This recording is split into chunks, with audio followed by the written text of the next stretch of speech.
അതുകൊണ്ടാണ് അള്ളാഹു പറഞ്ഞത്, ഏത് യാത്ര അത് കരയിലായാലും ശരി കടലിലായാലും ശരി, മനുഷ്യ നീ ബലഹീനനാണ്.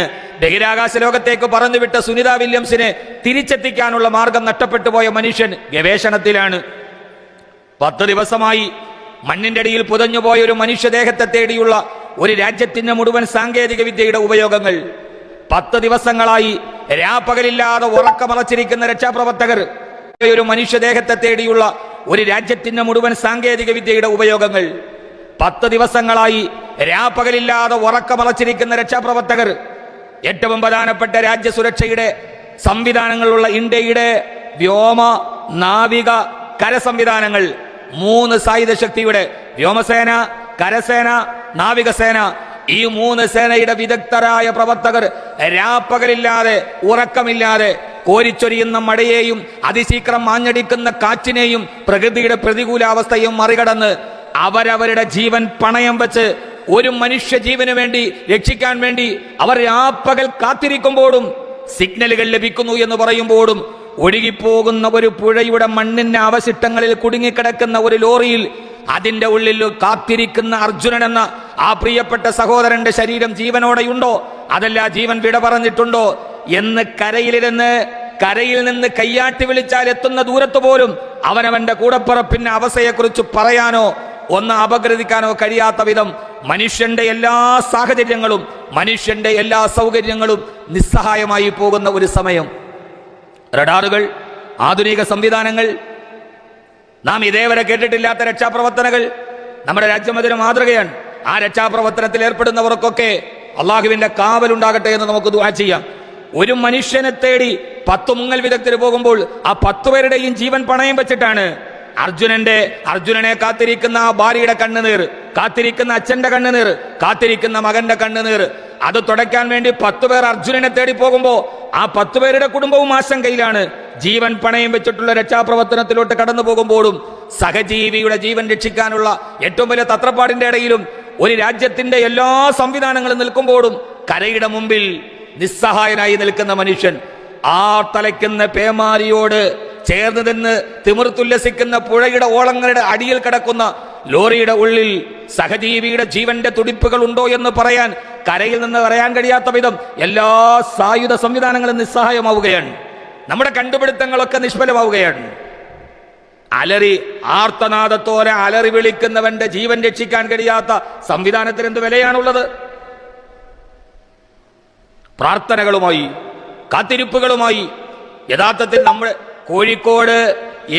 കോഴിക്കോടുള്ള ഏതോ ഒരു പട്ടണത്തിലെ ഏതോ ഒരു വീട്ടിലെ നമ്മൾ ഇന്നേ വരെ കേട്ടിട്ടില്ലാത്ത അർജുൻ എന്ന് പറയുന്ന ഒരു ചെറുപ്പക്കാരനായ ലോറി ഡ്രൈവർ ഒരു 10 ദിവസം കൊണ്ട് അയാൾ നമ്മുടെ വീട്ടിലെ അംഗമായി. രാത്രിയിൽ കിടക്കാൻ നേരത്ത് ഉമ്മ മോളോട് ചോദിക്കുന്നു, അർജുന്റെ കാര്യം എന്തായി? മോള് ഉമ്മയോട് ചോദിക്കുന്നു, അർജുന്റെ കാര്യം എന്തായി? രാവിലെ ഉറക്കത്തിൽ നിന്ന് എഴുന്നേറ്റാൽ ഉടനെ ആദ്യം നമ്മൾ കഴിഞ്ഞ 10 ദിവസങ്ങളായി നമ്മൾ നോക്കിയത്, ചിലപ്പോൾ എനിക്ക് അനുജനായി മാറിയിട്ടുണ്ടാവാം, ചിലപ്പോൾ എനിക്ക് മകനായി മാറിയിട്ടുണ്ടാവാം, എന്റെ കൂടപ്പിറപ്പിന്റെ വിശേഷങ്ങൾ അന്വേഷിക്കുന്നത് പോലെ എത്ര പെട്ടെന്നാണ് അർജുൻ നമ്മുടെ കൂടപ്പിറപ്പായി മാറിയത്? എത്ര കൈകളാണ് അവന് വേണ്ടി പ്രാർത്ഥിച്ചത്? അമ്പലങ്ങളിൽ, ചർച്ചുകളിൽ, നമ്മുടെ വീടുകളിലെ നിസ്കാരപ്പായിൽ പോലും ആ ചെറുപ്പക്കാരന് വേണ്ടി കൈവത്ത് പ്രാർത്ഥിച്ച എത്ര ആളുകളുണ്ട്? അർജുൻ എന്റെ ആരാണ് എന്ന് ചോദിച്ചാൽ എനിക്കറിയില്ല. പക്ഷെ 10 ദിവസം കൊണ്ട് ഇതിനെയാണ് മനുഷ്യൻ എന്ന് പറയുന്നത്. ഇവിടെയെല്ലാം നമ്മൾ മനസ്സിലാക്കേണ്ട ഏറ്റവും പ്രധാനപ്പെട്ട ഒരു കാര്യം, നിങ്ങളുടെ എല്ലാ യാത്രകൾ കരയിലാവട്ടെ കടലിലാവട്ടെ എല്ലാവരും പ്രാർത്ഥനയിലാണ്. അള്ളാഹു പറയുകയാണ് ഹുവല്ലദീ. വളരെ പ്രധാനപ്പെട്ട ഒരായത്ത് ഇന്ന് ഞാൻ നിങ്ങളെ ഓർമ്മിപ്പിക്കുകയാണ്. വളരെ പ്രധാനപ്പെട്ട ഒരായത്ത്. അള്ളാഹു പറയുകയാണ് ഹുവല്ലദീ യുസയ്യിറുക്കും ഫിൽ ബർരി വൽ ബഹർ ഹത്താ ഇദാ കുന്തും ഫിൽ ഫുൽക്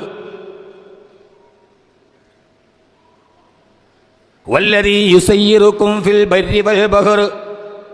അള്ളാഹുവാണ് നിങ്ങളെ കടലിലും കരയിലും നിങ്ങൾക്ക് സഞ്ചരിക്കാൻ സൗകര്യമൊരുക്കിയത്. നിങ്ങളുടെ രക്ഷിതാവായ അള്ളാഹുവാണ്. അവനാണ് കരയിൽ നിങ്ങൾക്ക് സഞ്ചാരം തന്നത്, അവനാണ് കടലിൽ നിങ്ങളെ സഞ്ചരിപ്പിച്ചത്. ഹത്താ ഇദാ കുന്തും ഫിൽ ഫുൽകി.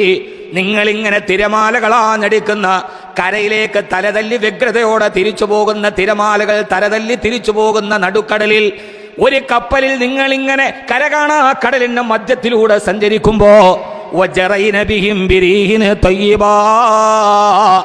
ആഞ്ഞടിക്കുന്ന കാറ്റിന്റെ സഹായത്തോടെ നിങ്ങളുടെ കപ്പലുകൾ ഇങ്ങനെ മുന്നിലൂടെ നടന്നു പോകുമ്പോ അതിർത്തികൾ ഭേദിച്ച് നിലവിളിച്ചാൽ ഒരു മനുഷ്യന്റെ സാന്നിധ്യമില്ലാത്ത കരകാണാക്കടലിന്റെ നടുവിലെത്തിയപ്പോ ആ സമയത്താണ് ആഞ്ഞടിച്ച തിരമാലകൾ നിങ്ങളുടെ കപ്പലിനെ കീഴ്മേൽ മറിച്ചത്. ആരാരും വിളിച്ചാല് സഹായം തരാത്ത നടുക്കടലിൽ ആഞ്ഞടിച്ച തിരമാലകളിൽ നിങ്ങളുടെ കപ്പലങ്ങനെ തകിടം മറിഞ്ഞപ്പോ അല്ലാഹു പറയാണ് രക്ഷിക്കാനൊരു മനുഷ്യവാസത്തിന്റെ വിദൂര സാധ്യതയില്ലാത്ത ആ ലോകത്ത് ആ കടലിൽ കിടന്ന് ഉപ്പ് വെള്ളം കുടിച്ചു മരിക്കുമെന്നുറപ്പായപ്പോ ഏകനായ അല്ലാഹുവിനെ നിഷ്കളങ്കമായി നിങ്ങൾ വിളിച്ചു പ്രാർത്ഥിച്ച ഒരു സമയം നിങ്ങൾക്ക് ഓർമ്മയുണ്ടോ? അല്ലാഹു ചോദിക്കുകയാണ്, സഹോദരങ്ങളെ, ഖുർആൻ പറയുന്നത് നടുക്കടലിൽ കപ്പൽ മറിഞ്ഞ് മുങ്ങിച്ചാവുന്ന നേരത്ത് അല്ലാഹുവിനെ നിങ്ങൾ വിളിച്ച സമയം നിങ്ങൾ ഓർമ്മയുണ്ടോ? അല്ലാഹുവിനോട് പറയുകയാണ്, അല്ലാഹുവേ ലഇൻ അൻജൈതനാ മിൻ ഹാദിഹി ലനകൂനന്ന മിനശ്ശാകിരീൻ. അല്ലാഹുവേ അല്ലാഹുവേ, ആ തിരമാലകളുടെ ഇടയിൽ എൻ്റെ ഭാര്യ ഒഴുകിപ്പോകുന്നുണ്ട്, എൻ്റെ മക്കൾ ഒഴുകിപ്പോകുന്നുണ്ട്, എൻ്റെ കൂടെ യാത്ര ചെയ്തവർ മുങ്ങിപ്പോകുന്നുണ്ട്.